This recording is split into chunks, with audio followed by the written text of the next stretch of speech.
Hello, everybody, and welcome back to Psychedelics Today. This is Joe Moore coming at you from Breckenridge, Colorado. Today on the show, we have LaMisha Hill, PhD, who I'll actually read her whole bio here. She currently serves as the Director of Multicultural Affairs for the Office of Diversity and Outreach at the University of California in San Francisco.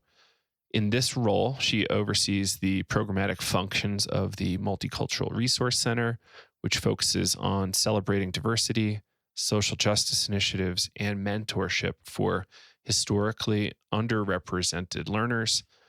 She also leads the office's diversity educational efforts, facilitating workshops and presentations across UCSF community equity and inclusion themes. Dr. Hill is a licensed counseling psychologist and serves on the board of the Alameda County Psychological Association. Actually just wrapped recording with Dr. Hill, and we had a great time, and I learned a ton.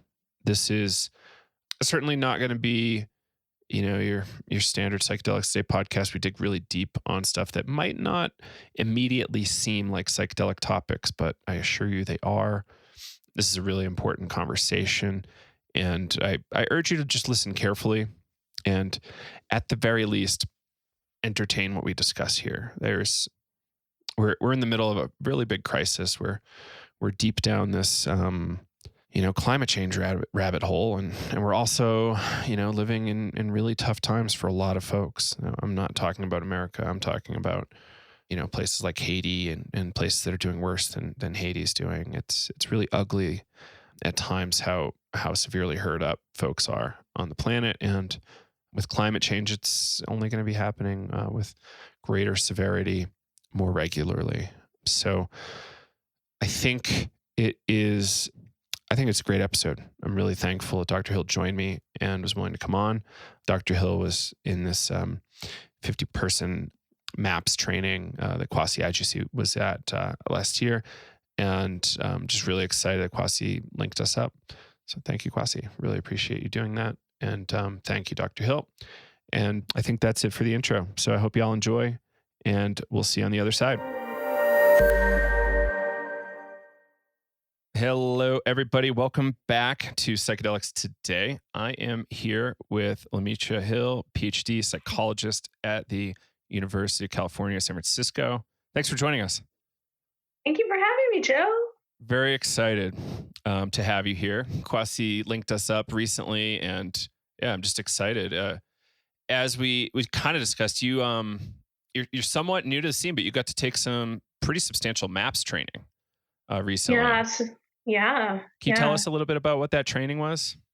Sure thing. So again, my name is LaMisha, she, her pronouns, and my background in psychology was, I would say, a little bit of a gear shift.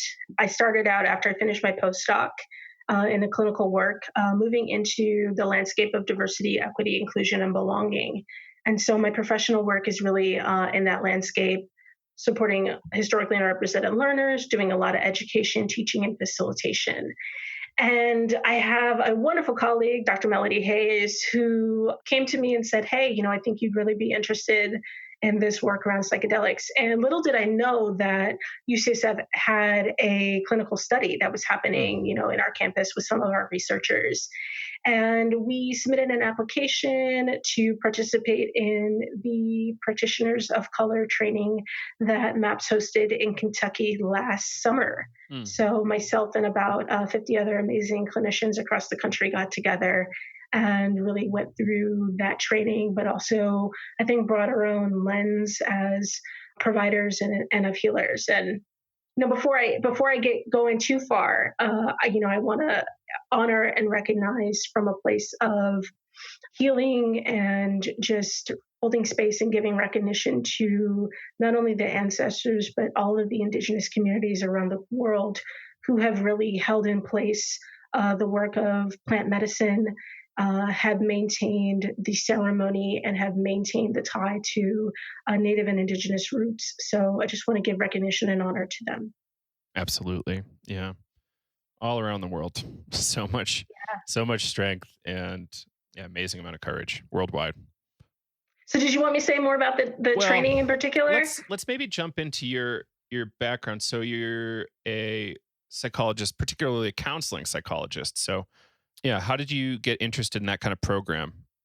Yeah. Well, I would say, like many people, I started out in undergrad as pre med and quickly found out that I did not have a strong aptitude for basic science and let that go and found and came out with a bachelor's degree in psychology. Mm. And I was like, well, what am I going to do with this? What comes next? And was really fortunate to have a mentor. I'm originally from the Chicagoland area, so did my undergraduate work at Loyola University Chicago. That has great, as many Jesuit schools do, strong foundations around service and service learning. But had a mentor who worked at the Family Institute at Northwestern University. Mm. And he invited me into his lab. And I think it was, I look back on it, I'm like, that's probably the only reason why I got into graduate school. But really come from a tradition and a family tradition that has encouraged me not to tell myself no. And so I applied to graduate school thinking that I would learn more about the things that I needed to be a better candidate. And lo and behold, I was accepted to the University of Oregon. Mm. And I joke in parallel. Both my parents were born and raised in Mississippi in the segregated South. And my mom left Mississippi when she was 18 to go to Minnesota, excuse me, to Gustavus Adolphus University. And she had never seen snow before. Mm. And so I joke that I left the Chicagoland area never having camped before. Ah. And found myself, in the Pacific Northwest. And, that brought me to California and, where I am now. But around the conversation about like healing and the opportunity for healing, I went through my graduate program, really found a love for doing direct service, really the place where I found myself to be seen and validated and felt good about the work that I was able to do. Mm. And then in my postdoc at UC Berkeley, I think something really profound was starting to happen, which was that I noticed that, our learners that had any aspect of their identity that was not positioned in the majority or in the position of privilege. So they could have been a non-traditional student, a student veteran, a student with a disability, or even a student from a historically underrepresented background, that they felt like they were a little bit less than. Their sense of self-efficacy was lower, their sense of belonging was lower. Mm. And I really wondered what it was about our institutions that was contributing to that experience of what in our research, we would call stereotype threat. We could call it imposter syndrome, but there are some additional layers there. And for a long time in psychology in our discipline, there's the debate of, where are we best of service, right? Mm-hmm. Because individual therapy, as beautiful as it is quite labor intensive and is quite resource intensive. Mm. And so I really was thinking about, how could I leverage my skills as a psychologist to be able to contribute to change on a broader level? So that kind of took me out of the individual work and into more of an administrative role in an institution. So Mm. that was part of that shift for me. That's really interesting. So how again did you get clued into the fact that UCSF had this psychedelic thing going? Yeah, and I'm still definitely learning about it. So just to add, what was the next shift in my juncture? Mm. I have a wonderful colleague who I've learned a lot from, Dr. Bedford Palmer, and we were on the board of a psychology organization together. And from there, he was like, "Hey, do you want to make a podcast?" And so we sort of started this podcast called Naming It that people can still find. We have paused the project. But in the podcast, it was really centered around the intersections of Blackness, social justice, and psychology. And the podcast started in 2014, which was really at the epicenter of the movement for Black lives. And so a lot of what we talked about really centered in on the loss of life, of Black life in such really visible and violent ways. And one of the things that I always struggled with sitting with was, what offering for healing, could we bring in this great deal of suffering? And when my friend Melody, let me know about MAPS and the opportunity and what I had found in my own sort of conversing with people in different spaces, also have experience, being part of a camp within the Burning Man community, one of the opportunities that I really came to know and understand was that psychedelics actually opened up a realm and a portal for healing and for creating new ideas. And I feel like I referenced this part about having Southern roots, and it's really important in the way that I understand freedom, because as a Black American with Southern roots, this narrative of what is freedom, oftentimes in music, you will hear it spoken about and sung about in the afterlife. And so this idea of homegoing being this place of where do people get to be free is in death. And I have really thought about, wow, how powerful would it be to actually realign our understanding of freedom in the present? And how could we utilize a medium of psychedelics not only to be able to have that place of mind opening and soul opening and revealing, to neurologically actually be able to experience a new understanding and to be able to carry that and walk with that, even as people who continue to be, so horrifically subjugated based on the visual representation of who the world thinks we are. So that's really why I came to it. And I was like, okay, I got to learn more about psychedelics. And I think that actually, as a psychologist, the power of healing in that way. I know that healing can come in many different modes and many different mediums. And psychedelics, I think, oftentimes gets spoken about just in the substances, but it really does encompass, a lot of other modalities as well, whether it's, what is meditation, what is breath work, and all these other powerful things. But recognizing that just that narrative of freedom, what drew me. Oh, well, excellent. That's, that's kind of somewhat similar. I think for me, I just saw this huge opening and huge gap in psychology generally because people didn't really understand these things, and they had been understood somewhat well for decades way back. But, the field really had a lot of room to catch up. It was like, there's this room here to really grow the field. And then there's other folks like Terrence McKenna, Tim Leary, talking a lot more about like freedom and like culture kind of not necessarily being your friend. And like, there's huge room for freedom there. If done skillfully, because, as we see, there can be a lot of mistakes made that can constrict freedom quite a bit as well. Right.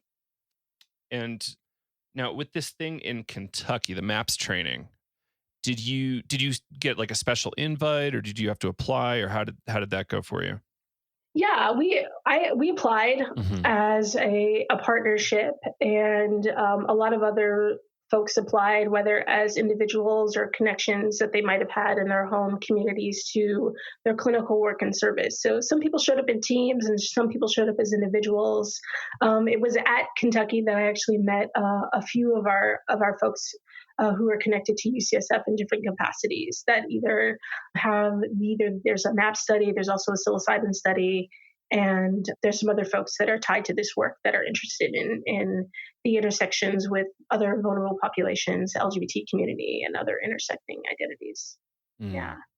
So I'm not fully embedded and anchored into the studies that are happening at UCSF, but definitely learning more and building those relationships. We're a 27,000 plus person enterprise. It's amazing. It's so big. Big team. Now, regarding inclusion, there was a study at the University of Connecticut. MAPS was sponsoring, I believe, with Monica Williams and a few other researchers, and they had to cancel the study on account of difficulty with enrollment. And are you familiar with this story? I am broadly familiar with the challenge, not necessarily the story, but go for it. Right. Well, okay. So inclusion with people of color is really hard in these studies as they stand right now because of a number of hurdles, right? From like distrust to not necessarily getting compensated for the work. Like MAPS, I don't believe pays people to be part of the study. So it's really hard for people to step away from their jobs or arrange childcare, stuff like that. So there's a number of challenges that's really got in the way of this. And it's a really important angle to study. I heard a critique of psychology generally just last week, actually. It's like psychology is the psychology of university students.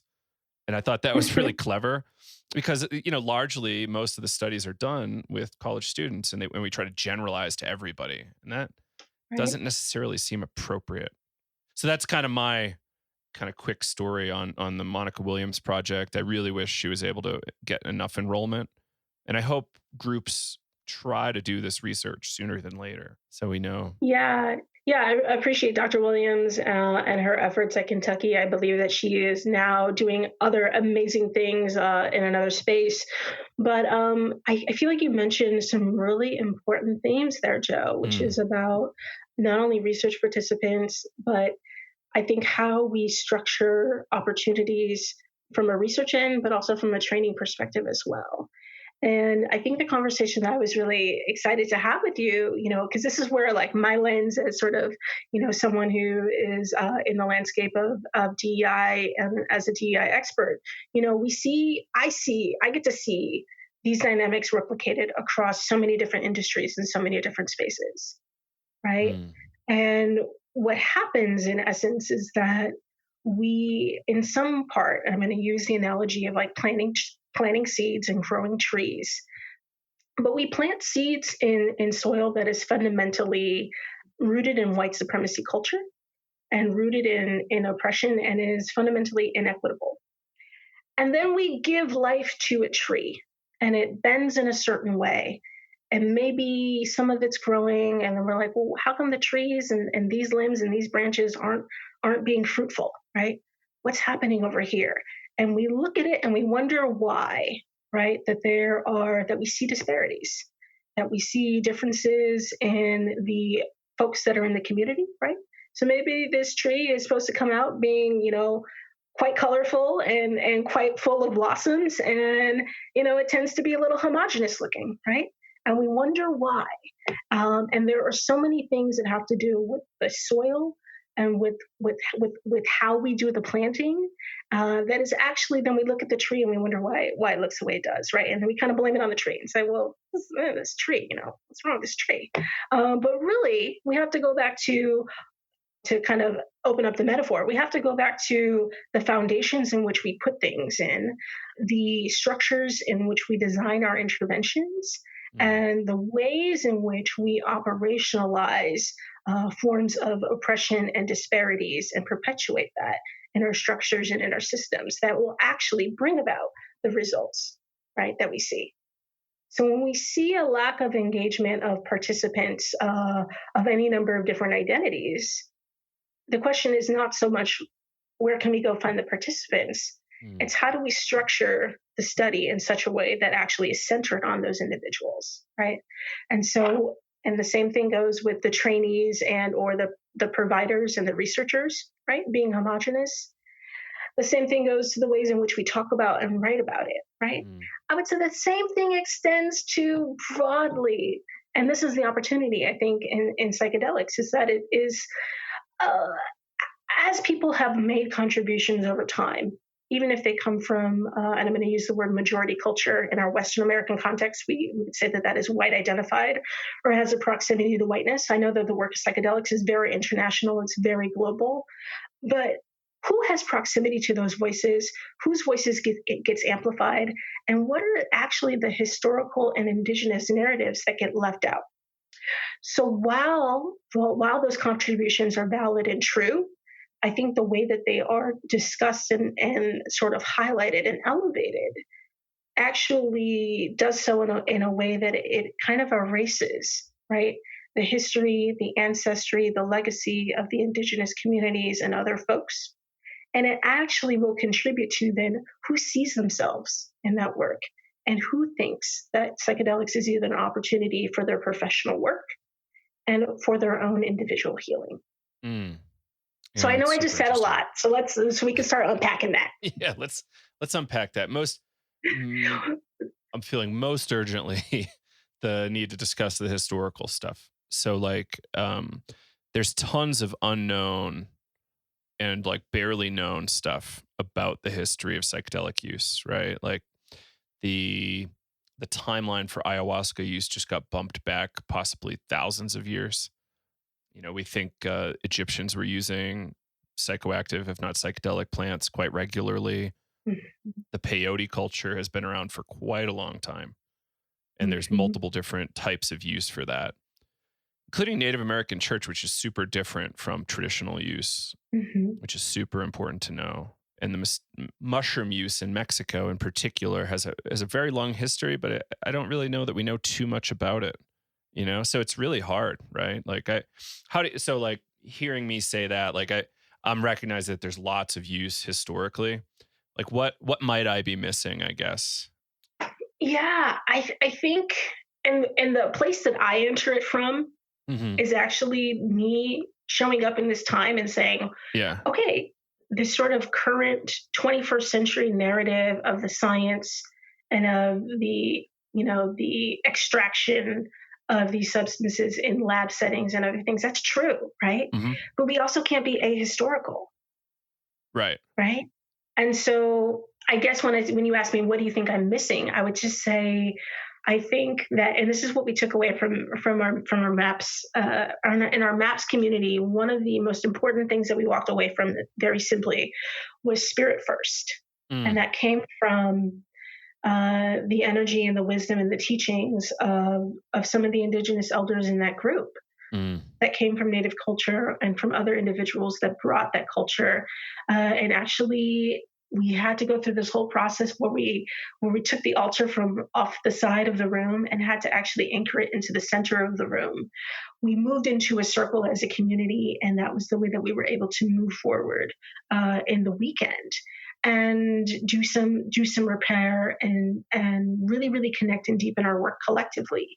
And so I think it's not to say that there's like an absolute right or wrong. And I think in this work, we're never going to understand fully, right? So I don't think we have to show up as experts to say, I know everything about, this indigenous culture or community or, hmm and how they engaged in either plant medicine and or psychedelics and honoring, all of the names in those individuals. I think if we just do it in energy, if we do hmm it in spirit, if we do it in offering, it just anchors the conversation moving forward, which is why I caught myself and did it hmm with us, right?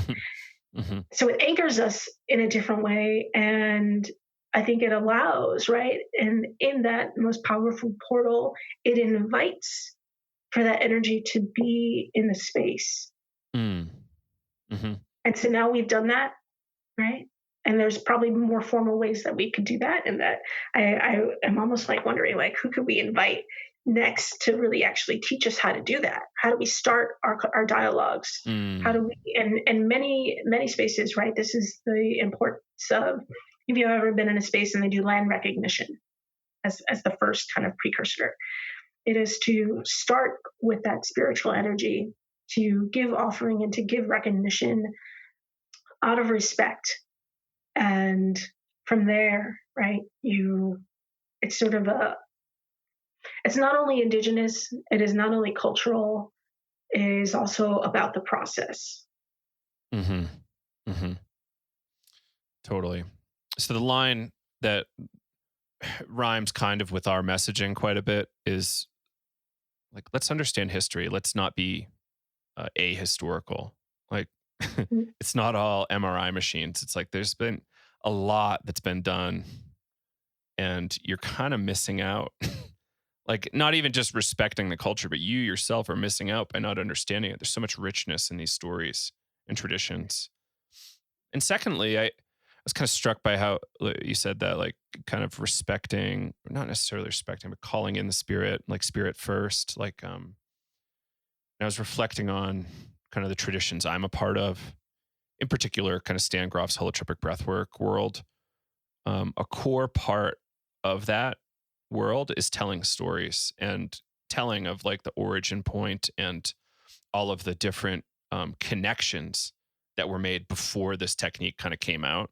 So, like, Mhm. giving kind of some credit to all of these historical worldwide traditions. Yeah. And just constantly telling stories about these important figures, like from India, from wherever, and giving credit.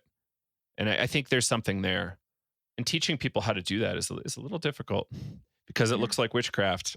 But perhaps we need that kind of thing here and there just to like develop the ritual setting and the healing space.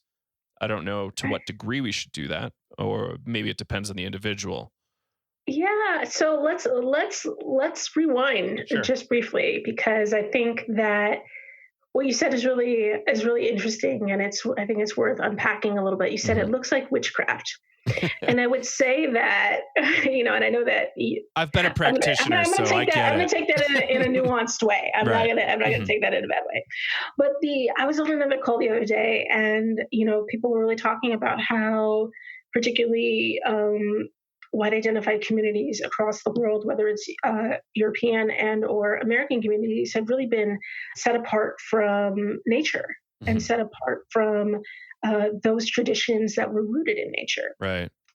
And so when we step in with science, right, and we say that everything has to be logical and theoretical, and in science we give deference to the canon, and the question will always be who's in that canon, who writes the canon, right? There is value in it, but it is oftentimes absent. And you can take any canon from any discipline across. It's always going to be Eurocentric, and it's always going to be, fairly Western, right? Mm. And then they go back and they try to add, right, and say, oh yeah, we missed this, right? Let's add it, but it's never the center. Mhm. So going about the conversation and the dialogue as we open up for any conversation in the landscape of psychedelics, and giving honor and giving respect to the indigenous communities around the world who have held and opened and cared for this work and this magic and this ceremony and all the things that encompass it, is historically accurate, first of all. So and right, and that is part of the mystery of the landscape of psychedelics, right? Because there's so much of it that we don't know. And so it's to give honor to that magic, because the magic has been helping communities resist and be resilient for centuries. A kind of a personal idea I have that I don't push on the show is that, spirit first really like this thing kind of forces its way through humans everywhere. And it's a very similar thing, if not the same thing. And like, I don't like to be prescriptive about these things. I kind of want people to figure it out for themselves because I've been kind of digging hard for what, I don't know, 20 years almost now on this stuff. Mm, So I'm not going to leak my stuff too much. But yeah, it's this tradition of like healing and community just seems to always pop up. We have a right. common lineage. We're all descendants of successful tribes. The Euro-centric one just seemed to have all the guns and thus, where we're at today, right? Like, kind of maybe spinning it a little bit.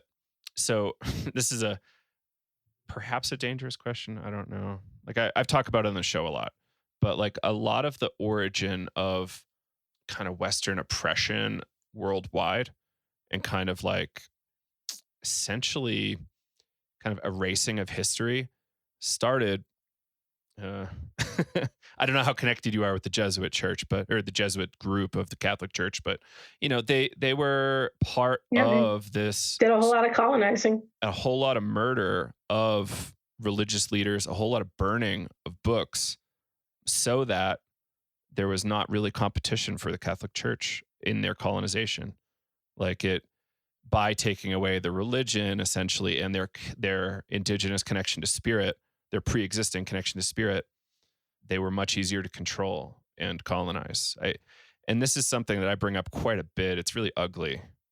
And I have like a personal thing. Somehow I still feel that about the church and about Jesuits all the time. Even though the Jesuits have given us a lot, they've also taken a lot. It's a Yeah, hard thing yeah. to balance. I so appreciate you saying that, and I so appreciate you hearing that, because it's like, and like, how often do I ever talk about my academic background and like acknowledge like going to a Jesuit school and like what that word is going to bring up in folks, but it probably is part of us having this dialogue today, Mhm. so that we can acknowledge it, right? Right. Because it is in the place of the both and, right? And yeah, I just really appreciate you saying that.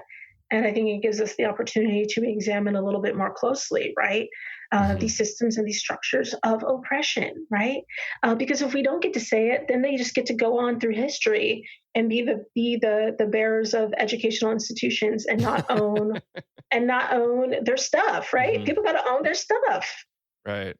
Right. It's only American colonizers that are bad. It's like, no, there's so many colonizers that are bad. It's not just Yeah, America. America is pretty right, gross, but the history of all these other places are also gross. right. And And I Europeans feel should like not that's get a off scot-free on this. Yeah, I feel like it's a collective process, and Hmm. in our Western American culture, there's a whole lot of unpacking that needs to be done about what is race, and that's really what I'm spending all of my time talking about right Hmm. now in my work. As we're in this current iteration of the movement for Black Lives and the really horrific murder of George Floyd, but also in sort of parallel to the loss of many other Black, queer, trans, and other lives of many intersecting identities that we have to really be able to examine a little bit more critically, not in the most overt ways in which we see oppression and violence, but recognizing, coming back to what I said about, we planted seeds and then they grow a certain way. And then we look at it and we wonder, why is that? It's the same thing that we've been doing for centuries and generations upon generations. And particularly in the work that I do, right? It's nothing new. We can talk about psychedelics. I can talk about education. I can talk about healthcare. I can talk about, policing. I can talk about tech, right? Hmm. They all do the same thing. They all come out with the same homogenous results, regardless of how innovative, precise, and thoughtful that they want to be around being inclusive. And it's because that we approach it from the same paradigm. Mm. Yeah, that's huge. We approach the work from the same paradigm. So what I'm going to invite is, particularly in the landscapes of psychedelics, which is on a totally, I think in some ways it wants to be on a totally new plane, a whole new vector, right? Add a new axis, right? Add a new dimension. Then we're going to have to try and be on a really different paradigm. We can't utilize the same paradigms because we're not going to get the result, Hmm. or we're going to get the same result. And when we get the same result, we can't look at it and question it and wonder why and be Hmm. dumbfounded. We got to own it. Hmm. So when I hear you say that, it says to me like paradigm for me is this like Cartesian Newtonian kind of like mind body split. You can only examine one variable at a time, and mostly in the abstract. Like that's kind of like Newtonian science, but like to me, the world is so much more complex, and I don't really know how to bridge that into. It sounds to me like there's other layers of paradigm that you're speaking about. It's Yeah, maybe. Yeah. And I appreciate you breaking down the word, because words have meaning and they mean different things to different folks. I guess maybe more clearly, I'm trying to use like the same approach or the same formula, right? mhm. And so when we embed the either the seed or the root bulb of psychedelics, we cannot plant it in the same way that we would ordinarily everything else, whether it is, Oh yeah, you know, yeah. a new discipline in education, or It's not CBT. a new practice in medicine, right? We can't embed it in the same way as we can't create organizations, right? In the same way that we would create any other new business model, right? We're going to yield the same exact results that we always get. Well, let's name some of those things that are business as usual. It's kind of Mm. so I see like profit maximization, kind of paying people as little as possible to keep them in their roles. I see hiring kind of a standardized person, a white, person with a bachelor's degree. That's kind of like what I see.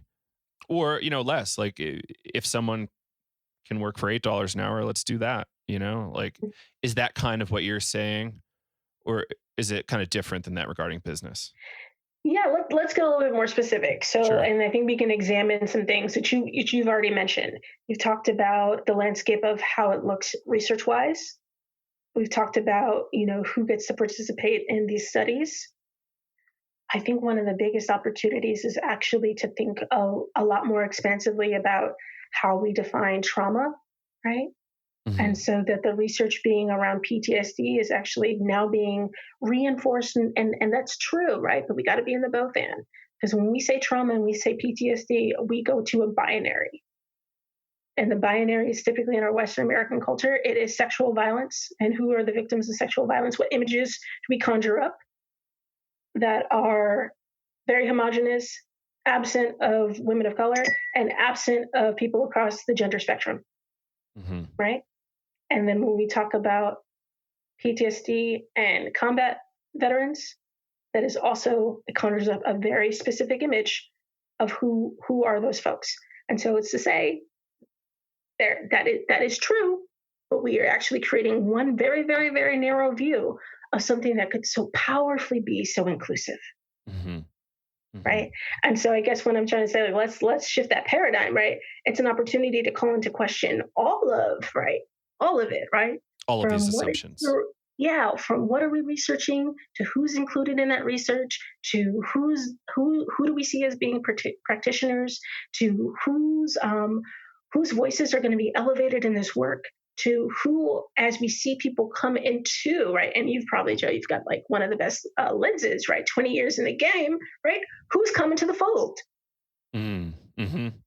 Yeah, it started, 4 to 6 years ago with white middle-aged people getting really excited. People that love Michael Pollan and have loved him for a long time. Maybe rightfully so. But yeah, why did it take so long to attract people of color? Like this PTSD comment, the U.S. military veterans comment, it's really interesting to me. Like people, like my image is these, white rural kids that just kind of got manipulated and kind of scooped up. Perhaps it was their best option. Maybe not. I don't know. Like living in Iowa, right. like a tough part of Iowa forever kind of seems tough, or people, Black folks, Hispanic folks, and Native American folks in the U.S. Like it's a really tough decision, but career-wise and financially, it's a kind of a good opportunity. One of the best opportunities, BIPOC people get access to, and that's hard for me to really swallow. I don't know what to do with that. Right. And so what I will say is that one, the military is very diverse. Hugely broadly, diverse. Right? And so when the image that we conjure up, right, and this is where bias and unconscious bias comes into play and why media has such a good role, because for every how many films that we've seen, and some really awesome films, right, that are talking about the military and combat, experiences, who is portrayed in that? Yeah. Right. And so it's not to say that for the white identified person, whether they're from rural America or upstate New York or California, here, there, anywhere, that their trauma is real, right? Their trauma is absolutely real. And how are we going to include the narratives of trauma for military professionals that is more inclusive? And how are we going to reframe how we're talking about PTSD and trauma that includes the narratives of people who are navigating migration and being undocumented in the world and at our borders in the most horrific ways? How are we going to include the narratives of people who have historical trauma and lived traumas, right? There is a particular, issue surrounding particularly Native women and their murders and being, vanishing from their communities. How are we going to acknowledge the trauma of human trafficking and abuses for, first generation and recently immigrated folks where, English is not their first language and they are under resourced? How are we going to acknowledge the collective? And here's the power of psychedelics, the collective. It is in the collective. And so because we are existing in our Western American culture, and I know that this is the place that I come from, and I know that this is global, so there's an opportunity to do more, and maybe there's some other voices that can speak to that, better, because I can't. So I'm just going to acknowledge my limitation. But it's to say that race is not real. We have been set apart from one another for the purpose of capitalism, colonialism, exploitation and subjugation of a particular community that has roots in colorism, anti-Black racism, and slavery in our Western American culture, right? And we continue to adopt in other people in the world based on the categories and classifications that we label onto people. So racism has huge effects, but race in and of itself is not real. So the opportunity that we have in the landscape of psychedelics, I really think, is towards unity, right? If we can get inclusion right over here and say, yeah, we're talking about PTSD, let's actually put a circle around that and include everybody, right? Oh yeah, we're talking about, research subjects.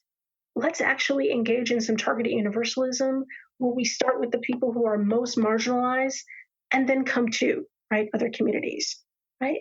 Oh, we're starting our conference. Let's anchor in and give respect and deference to the indigenous communities across the globe who have held this work and who have held these practices and preserve them so that we could arrive here in this moment and have our own awakening in this generation and in this time. Let's get it right.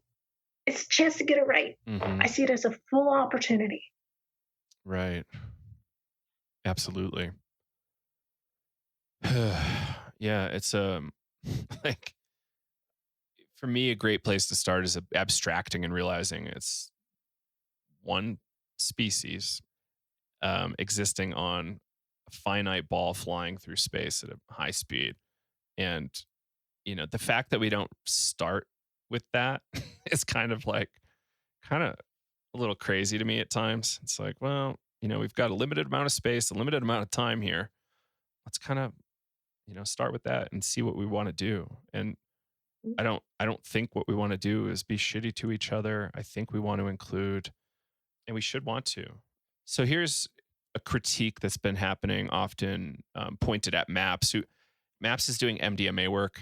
MDMA is not what I would consider a classical psychedelic compound. So it's kind of like hard at times semantically for me, but let's just say they're doing psychedelic therapy and they're doing drug assisted psychotherapy for sure, which is huge. And extraordinary results. So they are pushing through this drug to be a prescription drug, and their mission is to do it as soon as possible so more people can get access to it.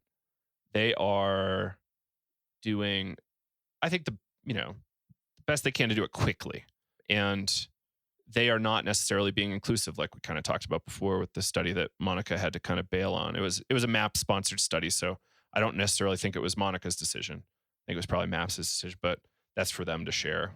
But yeah, like, how does that feel to you? Like, we're pushing through this drug through a drug development process. They're a quote unquote nonprofit drug development company, and they're trying to do it as quickly as possible so more people can get it. I personally try to have this difference between medicine and a clinical trial, like a pre-prescription drug. Like, how do you see this whole thing? Or like, I hope I'm not trying to be a cheater here.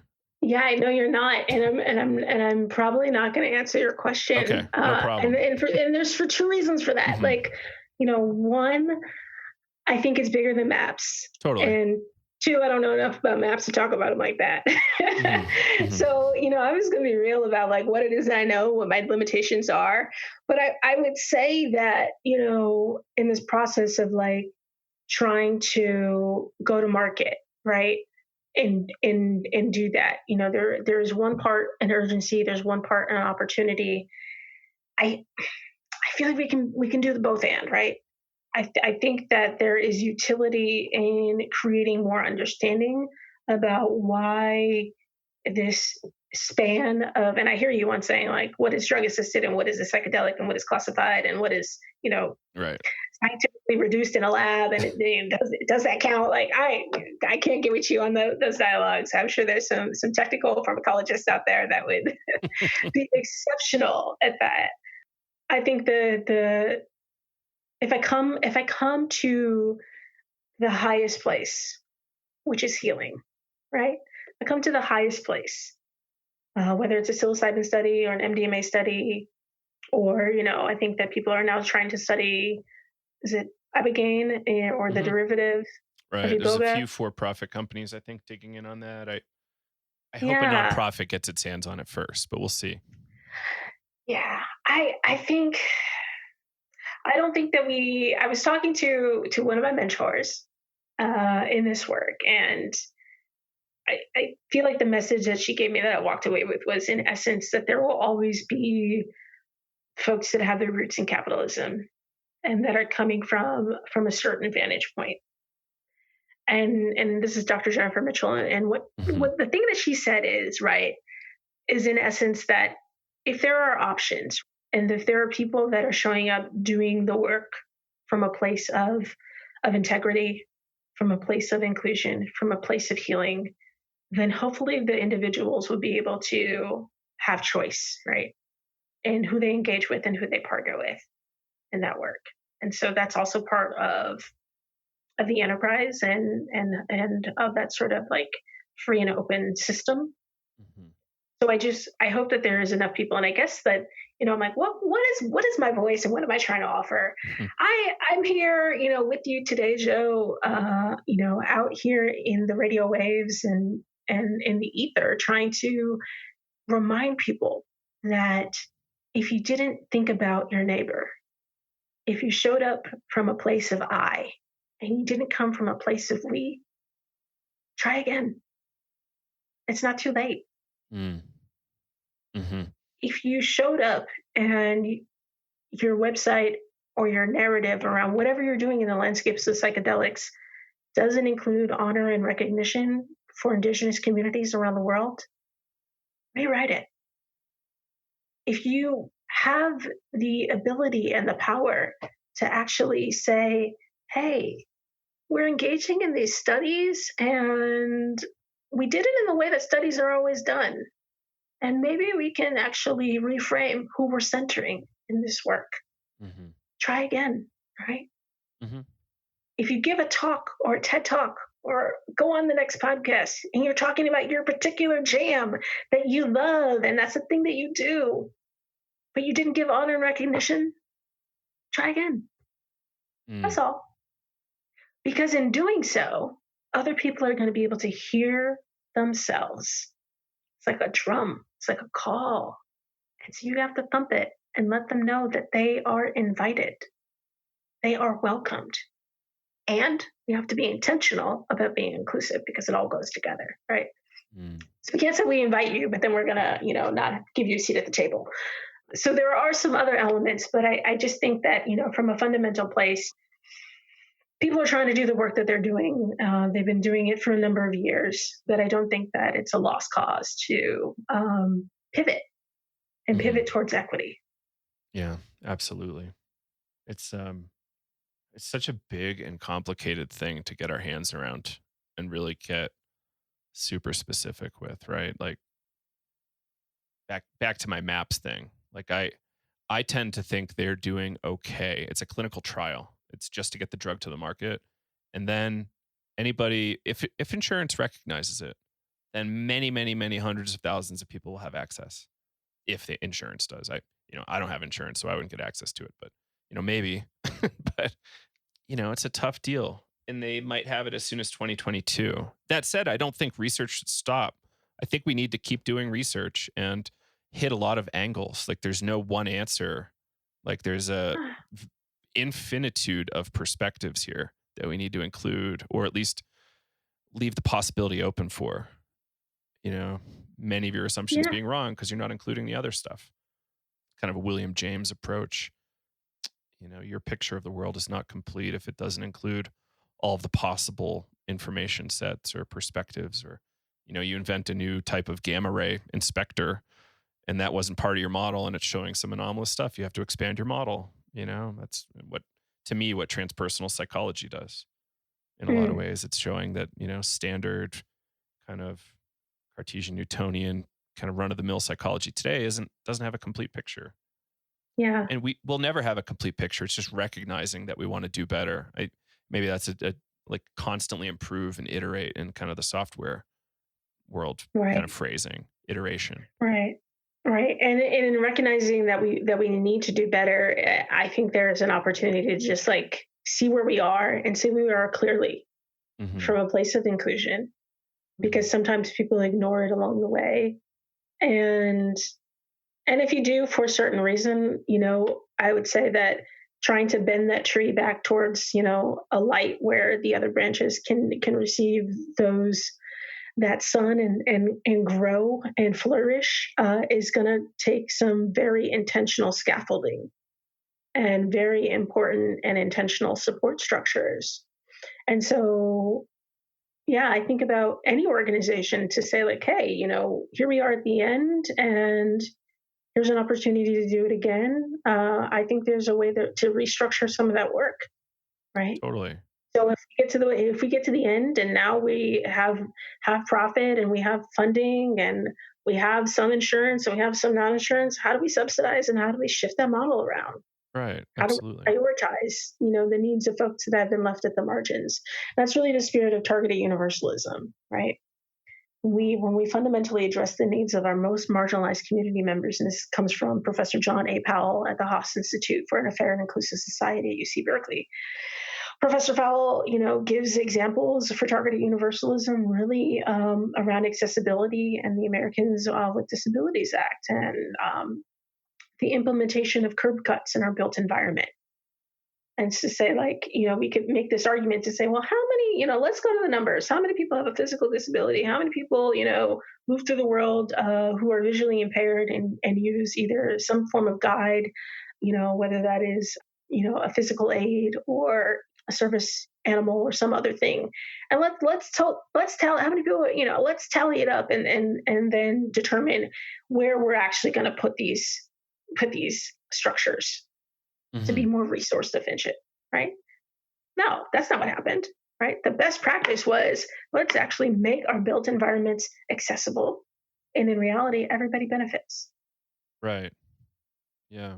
Like, to make that easy to understand, you break a leg and you're in a wheelchair. All of a sudden, the wheelchair accessible building is helpful to you.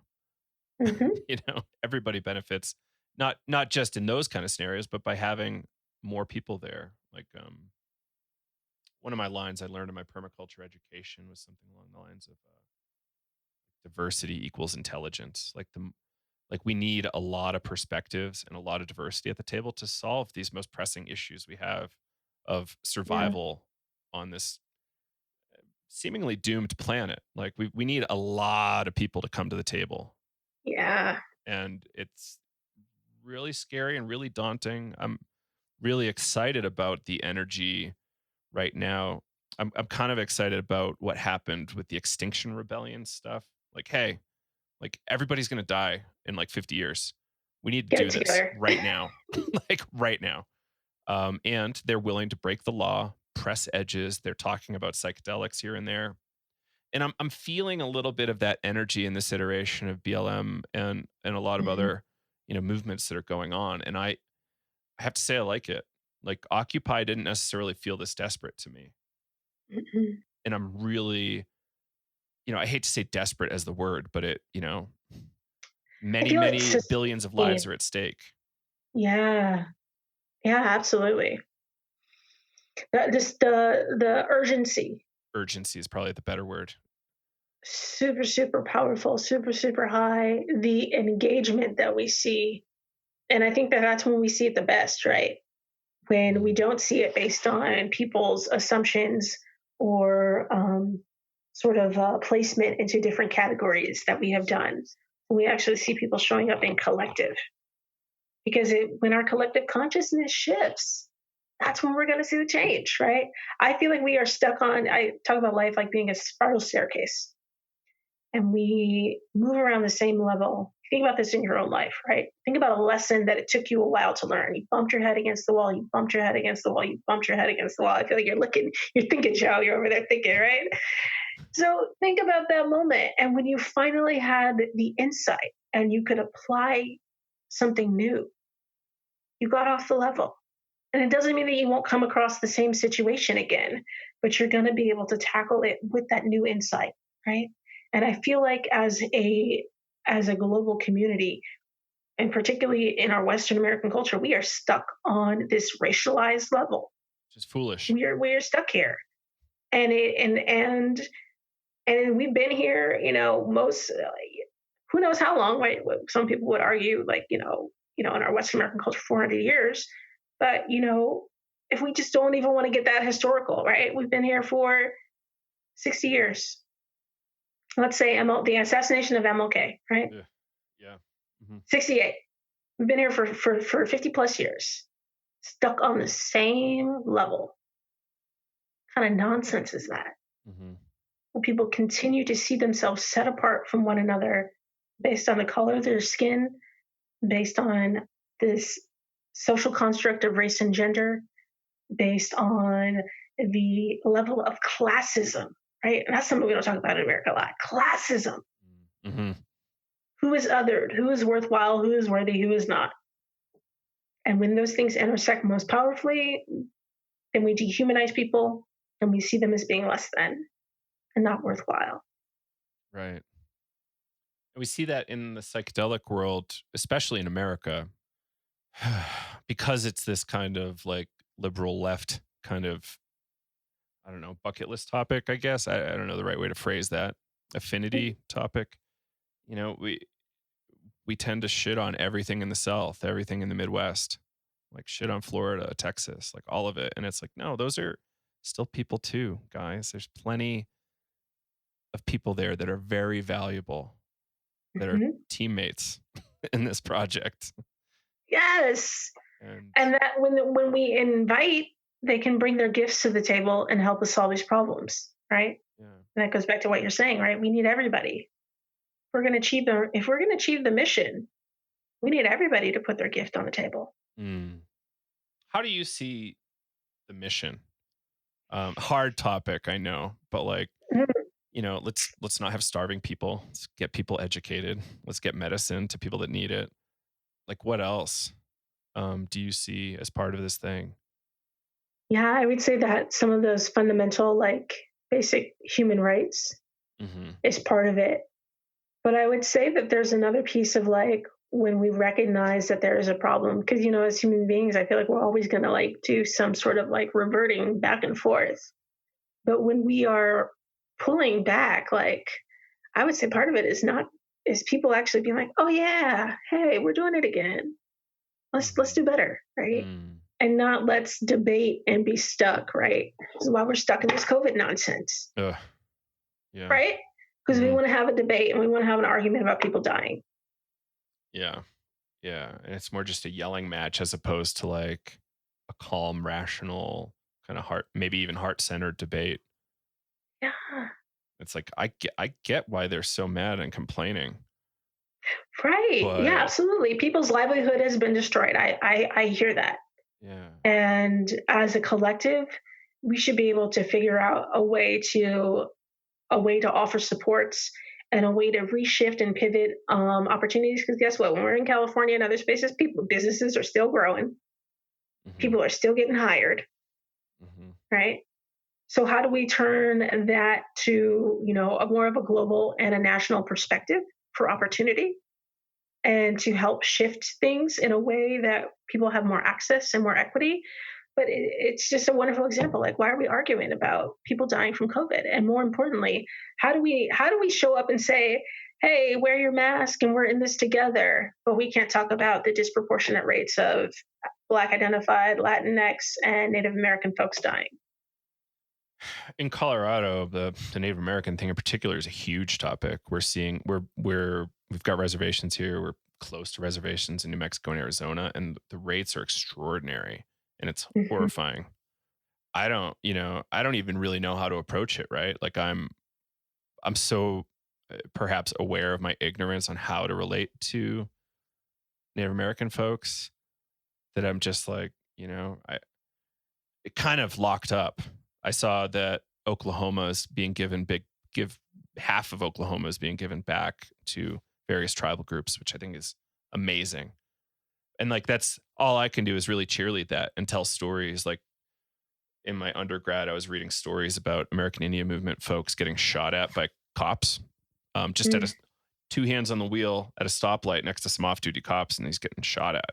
Like, this is like the leader of the American Indian movement. I forget his name at this point, but it was just eye-opening to be reading this stuff. I'm like, this is how we're treating the Native Americans in the 70s. Are you kidding me? Like Mm-hmm. I I come from New Hampshire where there's not enough diversity to notice necessarily, which is kind of fucked up too. But that's just kind of where I'm coming from. Is where I was born, so kind of what I've Mm-hmm. inherited. But I just the fact that it's still happening now, like you said, 1968, still the same shit. Like what on earth? Right. And so I feel like you brought up a good point, Joe, which is really around like allyship, because I think that sometimes people get stuck in this like, well, what do I do? And I don't know enough, and now I'm sort of hijacked by this combination of anxiety and Mm. lack of direction, right? Mm-hmm. So we stay stuck, and then we go back to business as usual. So I will offer, a couple tips in the spirit of allyship. The first part being educating ourselves. And so when it comes to allyship, it is like the intention to be in solidarity with communities, particularly outside of our own social identities. And so, how do we stand in solidarity? And the first part is about learning about folks and their lived experiences and honoring that. And so, doing that work, doing that learning. The second part is around educating others so that when we do have knowledge and information, even if we're still learning, hey, next time you go to that webinar about the impact of COVID-19 on Native populations, how about you send that to your entire work team or your entire Slack group or whatever other communities and channels that you're in? How about you say that it's important, right? How about you start the dialogue? And then when we seek to be in solidarity, some of that is about resources. And some people want to say, well, I don't really have any additional funds to give. Actually, I get it, right? Everyone's not, resource loaded right now when it comes to financials. But guess what? You have resources in many other capacities. Here you are with this resource of this wonderful podcast. I'm sure other people have Mm-hmm. resources around graphic design, communication skills, website development. All of those things are needed and valuable, right? So what is your skill? What is your skill set in life? How can you offer that? So sometimes people want to show up and say, well, help me Mm-hmm. understand. And I think that that's appropriate. And I encourage people to show up with an offering, right? Show up with an offering.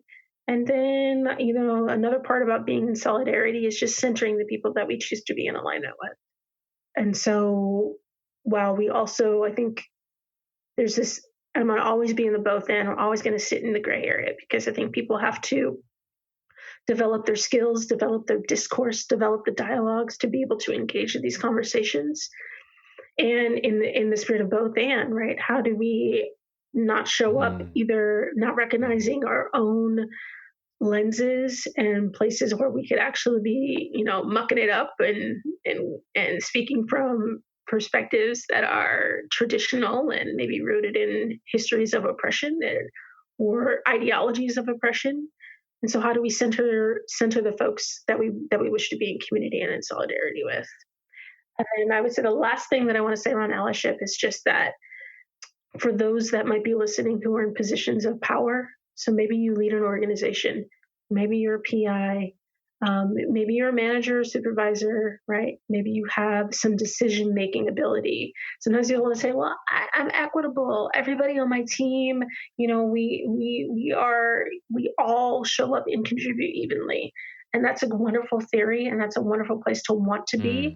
The truth of the matter is that our systems are very hierarchical, and people have differential power. And so when you have power, you got to own Mm. it, because one part, if you're not owning it, you are probably engaging in it Mm-hmm. in inappropriate ways. And then secondly, how do you leverage that power for good? You got more platform than other people. You got 2,000 followers or 10,000 Mm-hmm. followers on Twitter. What power do you have in the world? Yeah. And what are you going to leverage Mm-hmm. Yeah. for good? Yeah. It's big. Well, thank you for that. Absolutely.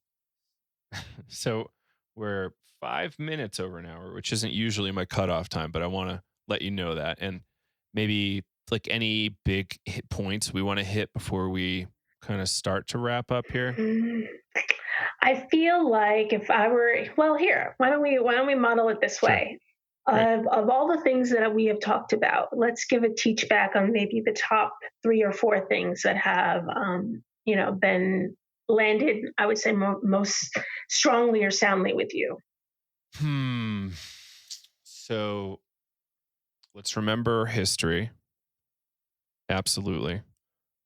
Let's figure out an appropriate way to acknowledge those that came before us in this pursuit that we're kind of sharing now to heal the world in a lot of ways. Like we're trying to heal all that trauma that's out there and, much more than that, even. And there's plenty of many thousands of years of this in our past. And let's acknowledge that. Third point, take a moment to examine, maybe not a moment, take a while to examine your preconceived notions of what this stuff is and what you're doing in your research, your projects, your treatments. Like do you really want to only treat rich white women in, Bethesda, Maryland, or like do you want to, have a much deeper impact? Why did I pick Bethesda, Maryland? I don't know. It's a weird place in the world, place next to DC. That's all. Yeah, I don't, and let's just keep trying. Like we're all in this together. It's one small planet, and there's a lot of pain, and there's a lot of trouble coming down the pipes real quick, and you don't see it. Mhm. Most people don't see it. And a lot of that trouble is already here at peak capacity for a lot of people. Just look at Haiti, for instance, or many other countries where people don't have food or clean water or anything, shelter often. Mhm. It's like, yeah, it's great to be, I, man, I feel like I could talk to you for about 8 hours about this stuff. So sorry, I'm getting sidetracked. I'm just like, is it appropriate to spend $10,000 to treat your PTSD when it could, save about 10,000 lives? Like, I don't know. Like, it's a weird question, but That it's is like, that is a great question. yeah. I've been reading a lot of existentialism lately, and Albert Camus, Mhm. one of the more famous existentialists, said the primary philosophical question was, should I kill myself or not? Ah, Once you figure the rest out, the rest is details. ah. It's really cheery. Existentialism is Yeah, lovely. I feel like Uh, I'm remembering, what is it, that fourfold alienation? mm, I didn't get too deep in Camus, but I've been more Jean-Paul Sartre lately. But yeah, there's so much alienation, and alienation is so Yeah, ugly. Stan Groff said it was the disease of our era. yeah. And we're all alienated from ourselves and each other and the world and everything. It's a really weird situation we live in today. And what might the history of indigenous communities and psychedelics teach us about that level of alienation? hmm if we look back as being all descendants of successful tribes, what can we learn from that? Mm. Perhaps do we need to pack up a little bit more, be closer to our families? Maybe, the pipe dream of the 60s was these collectives. Perhaps we figure out how to do that skillfully. There's places that have done it well for decades at this point, and let's learn from the models. Like we can't just go back to like living in straw huts. We've got to like figure out what's appropriate now, Mhm. given everything we know, Yeah. you know, germ theory and beyond, Yeah. How do we be in community and practice physical distancing? That's a big conundrum that we're in this current moment. hmm Totally. Mm. All right. Well, anything more you might want to add or comment on my ramblings? Well, I feel like so you gave me your reflection, so I will just summarize and I'll probably drill it down a Right. little bit more, which is sort of takeaways and messages. One part is, give honor and recognition to indigenous communities, elders, and the history and the legacy from where we are. Deeply, deeply important, not only as a demonstration of respect, but also as a source of information, right? Because how they did that work. And you're not saying just in psychedelic, like you're saying in I think everything. I say it everything. I think it's a practice that when we practice it, we take it everywhere. We give honor and recognition to Mhm. our mentors. We give honor and recognition to our family. We give honor and recognition to our colleagues and our friends who influence us, when we give honor and recognition, right, then we are in the collective. We stay there, even if we show up in our individual selves. It's like building a relationship with ancestors, almost. Yeah, but we stay in synergy with one another, right?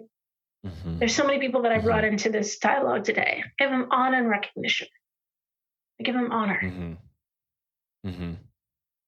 May they know that they touched my life in such a profound way. May I remember that they touched my life in such a profound way that I can share that, right, with the next person I talk to. Absolutely. I would say that, the invitation to practice inclusion. Let's pause and look at the ways that we're perpetuating structural oppression and non-belonging, and pivot towards strategies and principles of equity, right? Because when equity becomes structural, it's not contingent on people doing the right thing. People are always going to need to catch up, examine themselves, learn more, grow. Yeah, all the time.